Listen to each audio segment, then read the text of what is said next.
Frederick and Catherine. There was once a man called Frederick. He had a wife whose name was Catherine, and they had not long been married. One day Frederick said, "Kate, I am going to work in the fields. When I come back I shall be hungry, so let me have something nice cooked, and a good draught of ale." "Very well," said she, "it shall all be ready." When dinner time drew nigh, Catherine took a nice steak, which was all the meat she had, and put it on the fire to fry. The steak soon began to look brown and to crackle in the pan, and Catherine stood by with a fork and turned it. Then she said to herself, "The steak is almost ready. I may as well go to the cellar for the ale." So she left the pan on the fire and took a large jug and went into the cellar and tapped the ale cask. The beer ran into the jug, and Catherine stood looking on. At last it popped into her head, "The dog is not shut up. He may be running away with the steak, that's well thought of." So up she ran from the cellar, and sure enough the rascally cur had got the steak in his mouth and was making off with it. Away ran Catherine, and away ran the dog across the field. But he ran faster than she, and stuck close to the steak. "It's all gone, and what can't be cured must be endured," said Catherine. So she turned round, and as she had run a good way and was tired, she walked home leisurely to cool herself. Now all this time the ale was running too, for Catherine had not turned the cork, and when the jug was full, the liquor ran upon the floor till the cask was empty. When she got to the cellar stairs, she saw what had happened. "My stars," said she, "what shall I do to keep Frederick from seeing all this slopping about?" So she thought a while, and at last remembered that there was a sack of fine meal bought at the last fair, and that if she sprinkled this over the floor, it would suck up the ale nicely.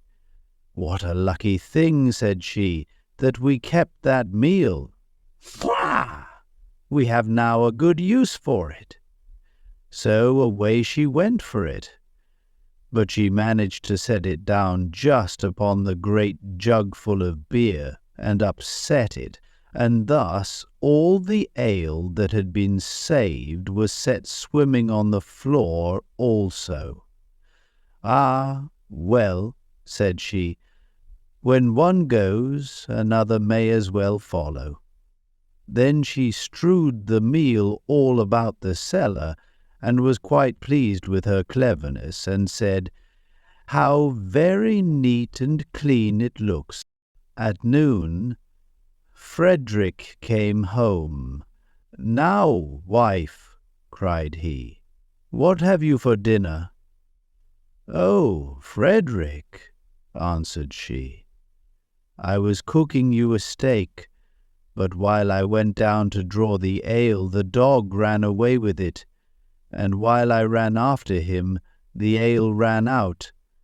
And when I went to dry up the ale with the sack of meal that we got at the fair, I upset the jug. But the cellar is now quite dry and looks so clean."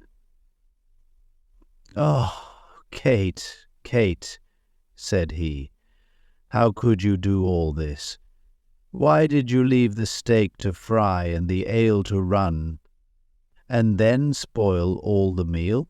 "Why, Frederick," said she, "I did not know I was doing wrong. You should have told me before."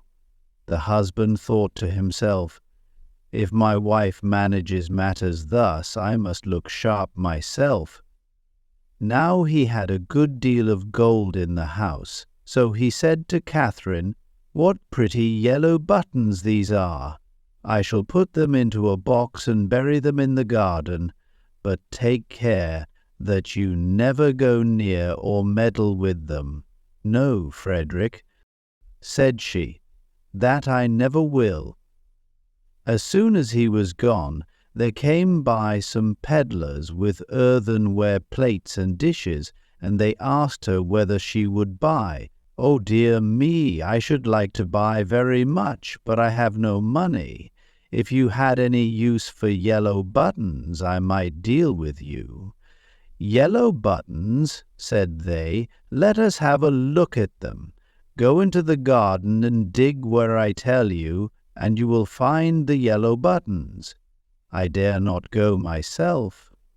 So the rogues went, and when they found what these yellow buttons were, they took them all away and left her plenty of plates and dishes. Then she set them all about the house for a show, and when Frederick came back, he cried out, "Kate, what have you been doing?" "See," said she, "I have bought all these with your yellow buttons, but I did not touch them myself. The pedlars went themselves and dug them up." "Wife, wife," said Frederick, "what a pretty piece of work you have made. Those yellow buttons were all my money. How came you to do such a thing?" "Why," answered she, "I did not know there was any harm in it. You should have told me." Catherine stood musing for a while, and at last said to her husband, "Hark ye, Frederick, we will soon get the gold back. Let us run after the thieves." "Well, we will try," answered he, "but take some butter and cheese with you, that we may have something to eat by the way." "Very well," said she, and they set out, and as Frederick walked the fastest, he left his wife some way behind. "It does not matter," thought she, "when we turn back I shall be so much nearer home than he."